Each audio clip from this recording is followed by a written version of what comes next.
నమస్తే రమ్మగారు. నమస్తే జయ. అరేబియన్ నైట్స్ వీటిలో నుంచి కొన్ని కథలు చెప్పేవారు రమ్మగారు.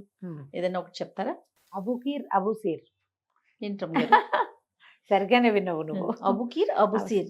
అబు వాళ్ళ కామన్ నేమ్, ఒకటి కీరు ఒకటి సీరు. ఓకే. ఇద్దరు అబ్బాయిలు. అబుకీర్ అనేవాడొకడు, అబుసీర్ అనేవాడొకడు. ఇది అలెగ్జాండ్రియా అనే ఒక నగరంలో ఉండేవాళ్ళట. ఈ అబుకీరు కలంకారీ పనివాడు, అబుసీర్ అనేవాడు మంగలి, బార్బర్.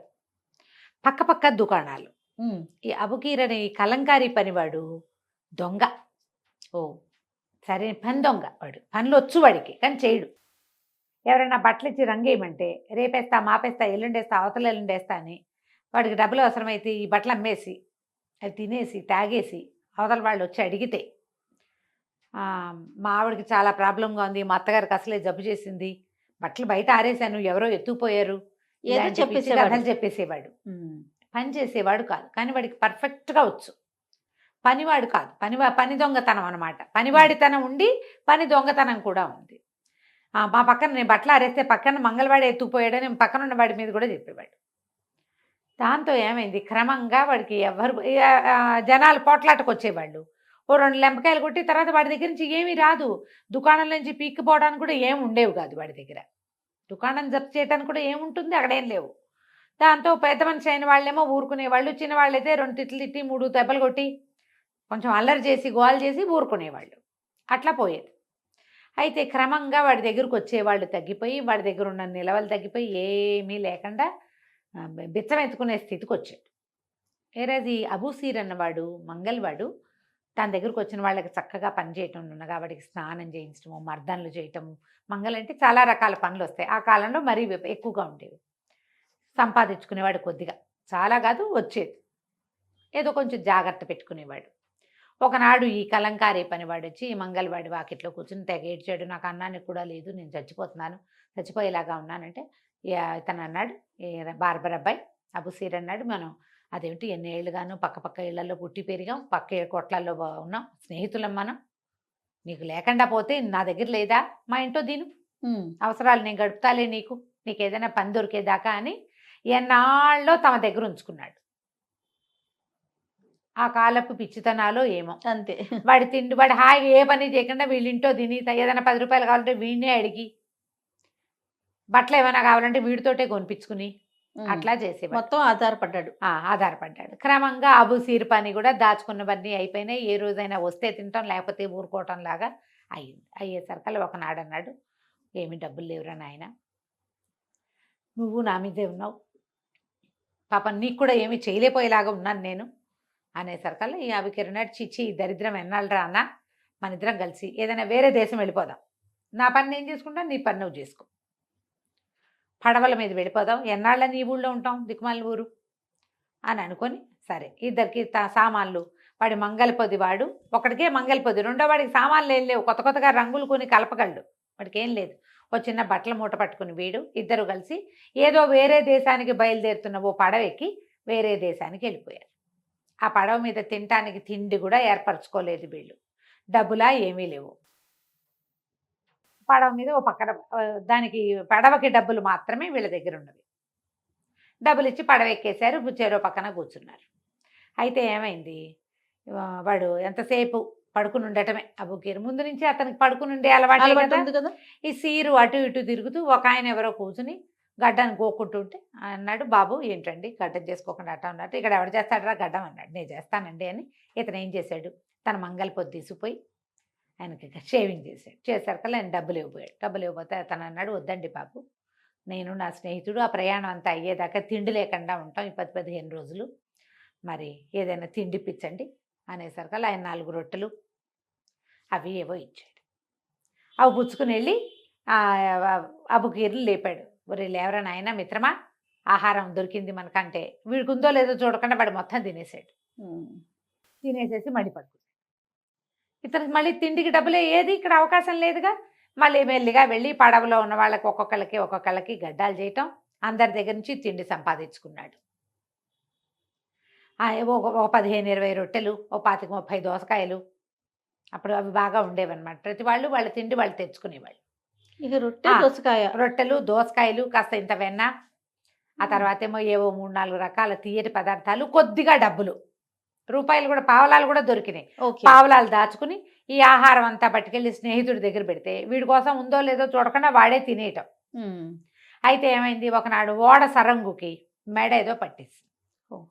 ఆయనకి పోయి గడ్డం చేసి ఆ మెడ కాస్త బాగా మర్దన చేస్తే ఆయన మెడ వదిలేస్తే ఆయన అన్నాడు, "ఏమిట్రా నాయనా, ఏంటి మీ సంగతి సందర్భం?" అంటే, "మాకేం లేదండి, అందుకని మేము ఇద్దరం ఇట్టా వచ్చాం. మా స్నేహితుడికి పైచెప్పు జబ్బుగా ఉంది, వాడు లేచి తిరగలేకపోతున్నాడు." సాధారణంగా సముద్రం మీద సీ సిక్నెస్ వస్తుంది కదా, హ్మ్. హ్మ్. వస్తుంది. వాడు నాకు పైత్యంగా ఉంది, నేను రానంటాడు. తింటాం పడుకోవటం, తింటాం పడుకోవటం, అంతే వాడు. వీడు తెచ్చి పెడుతున్నాడు, వాడు తింటున్నాడు. అనేసరికల్లా ఆయన అన్నాడు, "అయ్యో అలాగే ఉంటుంది, మెల్లిగా తగ్గుతుంది. ఇవాళ నుంచి సాయంత్రం పూట మీ తిండి నాతోటే. నువ్వేం సంపాదించుకుంటావు అది సంపాదించుకో. సాయంకాలం మాతో పాటు తిందువు కానీ, నా కోసం వండుతారు కదా." సరంగా అంటే పెద్ద పోస్ట్ కదా, ఆయన కోసం రోజు సాయంత్రం వండుతారు. అది ఆయన ఆయన పెడతానన్నాడు. పెడతాను రమ్మన్నాడు. వీడు పోయి ఫ్రెండ్ దగ్గరికి వెళ్ళి ఆహార పదార్థం అంతా పట్టుకెళ్ళి, "ఒరే నాయన, ఇవన్నీ తినద్దు, ఈ పిచ్చి తిండి. ఇప్పుడు దాచుకుందాము, మనం ఊరెళ్ళాక వీటిని వాడుకోవచ్చు. ఆ రొట్టెలు అవి పాడవు, నిలబట్టే బన్నులు లాంటివి. అదేలే. మరి సరంగు గారు మన భోజనానికి రమ్మన్నాడు.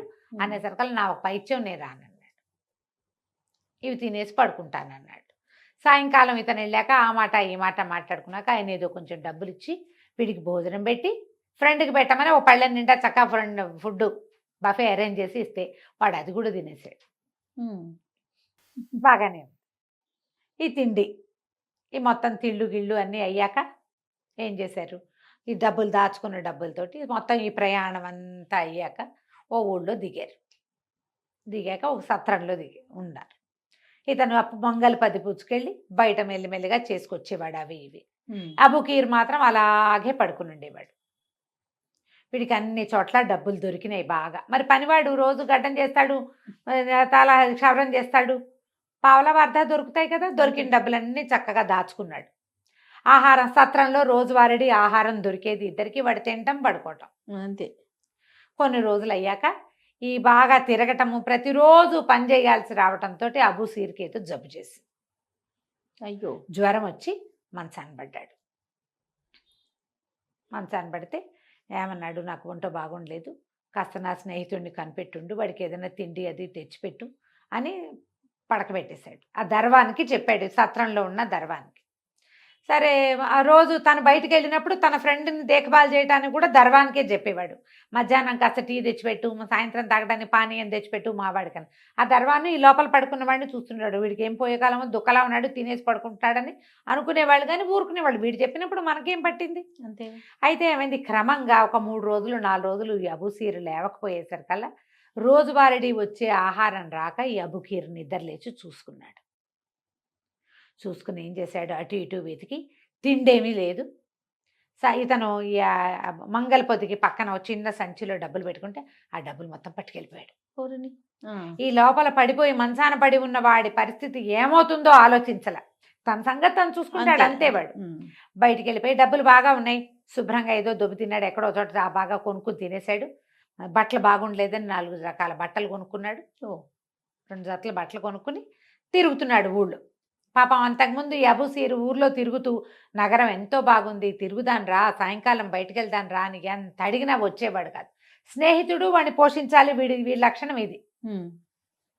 ఈ బయటికెళ్ళిన అబుకీర్ ఏం చేశాడు, తిరుగుతూ ఉంటే ఓ చోట రంగులు కలంకారీ దుకాణం కనపడి, అక్కడ బట్టల కోసం చూసినప్పుడు అతను 2 గమనించాడు. ఒక తెల్ల వస్త్రాలు, నీలం వస్త్రాలు 2 రకాలే ఉన్నాయి ఆ ఊళ్ళో. హుహు. ఊరంతా వైట్ డ్రెస్ వేసుకున్న వాళ్ళు, బ్లూ డ్రెస్ వేసుకున్న వాళ్ళు కనపడుతున్నారు కానీ వేరే రంగే లేదు.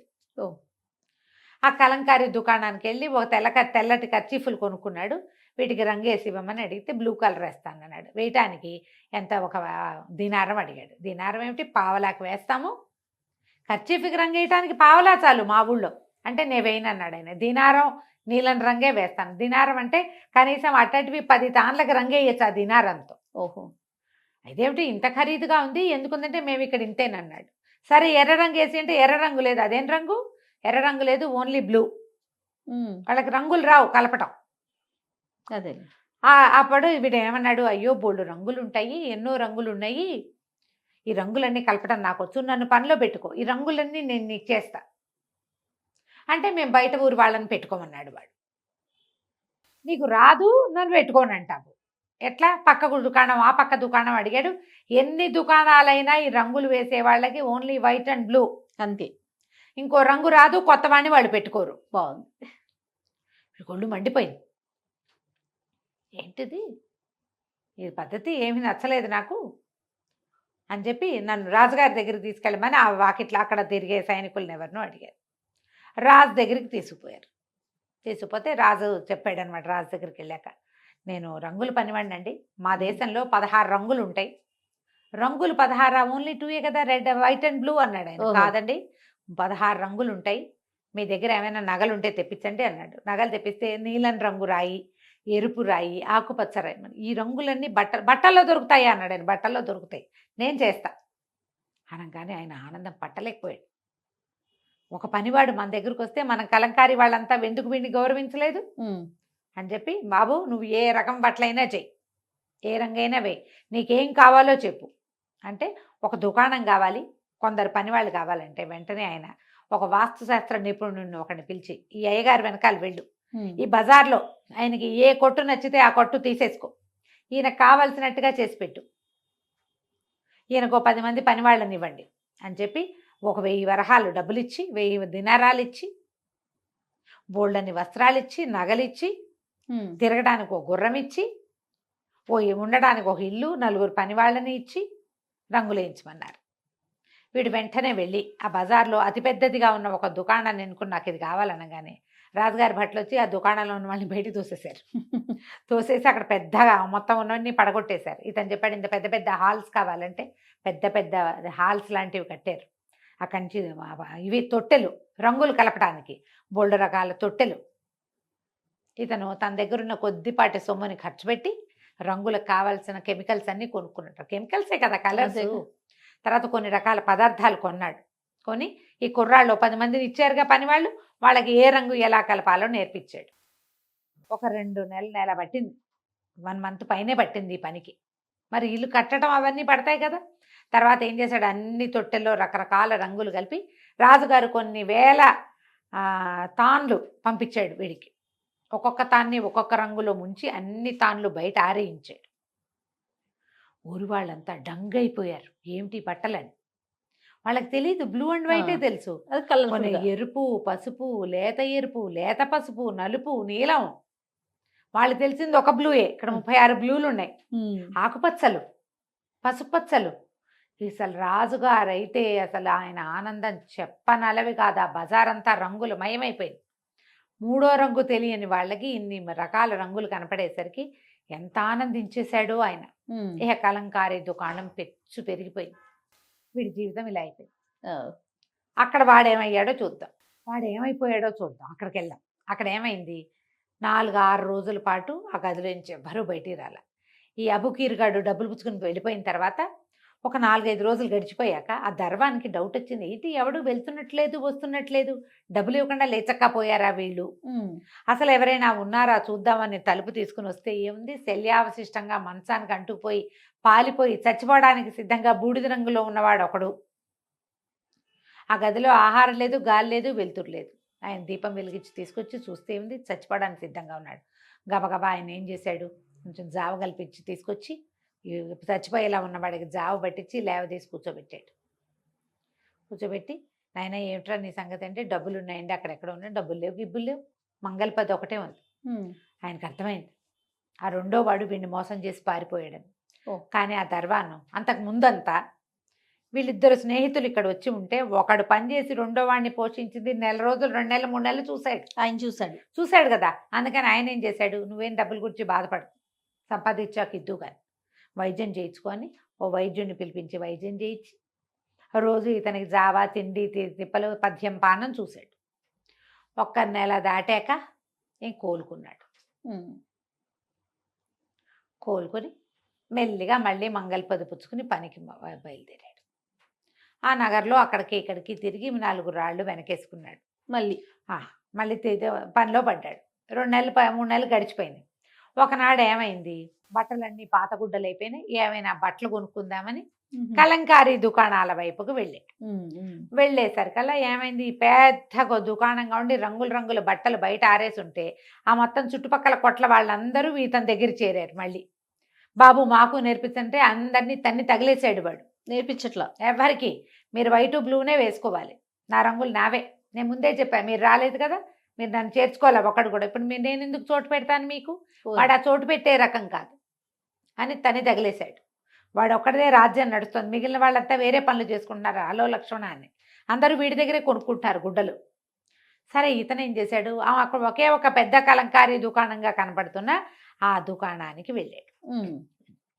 అబుసీర్ వెళ్తే వాకిట్లో నుంచుంటే లోపలికి చూస్తే పెద్ద తఖ్తు మీద విలాసంగా పడుకుని మంచి బట్టలు ధరించి ఏదో పాను లాంటిది నవ్వులుతూ పక్కన తినడానికి 2-3 రకాల తినుబండారాలు ఓ హుక్కా గొట్టము పెట్టుకుని పని వాళ్ళకి ఆర్డర్లు చేస్తున్న అబుకీర్ కనపడ్డాడు. కనపడేసరికి ఇతను ఆశ్చర్యపడ్డాడు, మనవాడే వీడు. పూర్వం ఇంతలాగానే దుఃఖలాగా ఉండేవాడు. అవును, ఈ రంగురంగుల బట్టలు కూడా తెలుసు తనకి. ఆ గుమ్మంలో నిలబడి ఏమనుకున్నాడు, నన్ను చూడంగానే వాడు తన్ని ఆదరిస్తాడని అదని భావించాడు. కానీ వాడు ఎప్పుడైతే వాడి దృష్టి వీడి మీద పడిందో, కలంకారీ వాడి దృష్టి బార్బర్ వాడి మీద పడంగానే వాడు పెద్దగా కేకలు పెట్టి, సైతాన్ వచ్చావా మళ్ళీ నా దుకాణంలోకి అడుగు పెట్టద్దన్నానా అని చెప్పి, ఒరే వీడిని కొట్టండి రా, తంపండి రా అని కేకలు పెట్టి, అతని దగ్గర నల్ల పని వాళ్ళు కొంతమంది ఉన్నారు, రాజుగారు ఇచ్చిన బానిసలు, వాళ్ళతోటి వీపు మీద 100 కొరడా దెబ్బలు, పొట్ట మీద 10 కొరడా దెబ్బలు కొట్టించి బయటికి విసిరేయించాడు. అయ్యో, రోడ్డు మీద పడిపోయాడు దెబ్బలతోటి. జనమంతా అయ్యో అయ్యో అంటున్నారు. ఏమనుకుంటున్నారంటే వాళ్ళు వీడికి ఏదో పగ.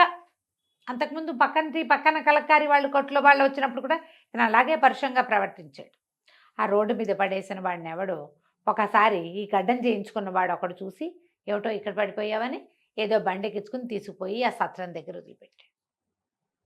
ఆ ఒంటి మీద ఉన్న దెబ్బలతోటి ఈడ్చుకుంటూ లోపలికి వెళ్ళాడు. పాప మెల్లిగా ఏదో మందు వేసుకుని సరి చేసుకున్నాడు. 5-6 రోజుల తర్వాత అనిపించింది, స్నానం చేద్దాం, ఈ ఒళ్ళంతా చాలా బాధగా ఉందని స్నానశాల కోసం బయలుదేరాడు. బయలుదేరితే స్నానశాల ఎక్కడుందంటే సముద్రానికి వెళ్ళి స్నానం చేయమంటున్నారు అందరూ. అదేమిటి ఈ ఊళ్ళో స్నానశాల లేదంట, స్నానం చేయటం ఏమిటి, శాలలు ఒకటి ఉంటాయి ఆ స్నానాలకి అని అందరూ అడగటమే. అప్పుడు ఇతనికి అర్థమైంది, ఈ ఊళ్ళో స్నానశాల లేదు, క్షౌరశాలలు మాత్రమే ఉన్నాయి. అప్పుడు ఏం చేశాడు, ఈ దర్వాన్ ద్వారా నన్ను రాజుగారి దగ్గర పంపించు, నేను చెప్తానని రాజుగారి దగ్గరికి వెళ్ళాడు. రాజుగారి దగ్గరికి వెళ్ళిన అబుసీరు ఆయనకి ఏం చెప్పాడు, ఆ ఊళ్ళో స్నానశాల ఎలా ఏర్పాటైంది మనం రేపటి భాగంలో చెప్పుకుందాం. తప్పకుండా అండి. నమస్తే. నమస్తే.